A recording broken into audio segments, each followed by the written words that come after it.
वो कह रहा था कि मैं गोल्ड डिगर हूँ, तो मैंने वापस कर दी उसकी डेयरी मिल्क सिल्क।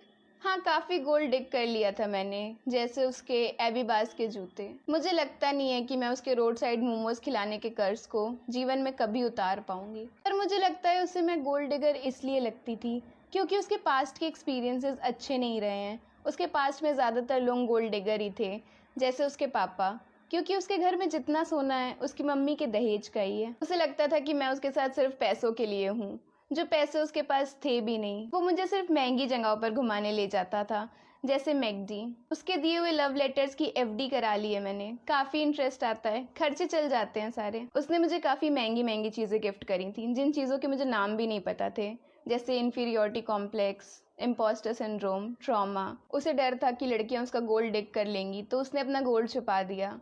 अब इतना छुपा दिया कि वो खुद ही अपना गोल्ड डिग नहीं कर पा रहा है। कह रहा है कि मैंने जितना खर्च किया तेरे ऊपर वापस कर दे। 673 रुपए के मोमोज और गोलगप्पे खिलाए थे तूने, कैसे वापस करूं? DD, cash, cheque? हम जब भी मिलते थे मेरे लिए उबर बुक कर देता था और कहता था कि बेबी पैसे दे देना।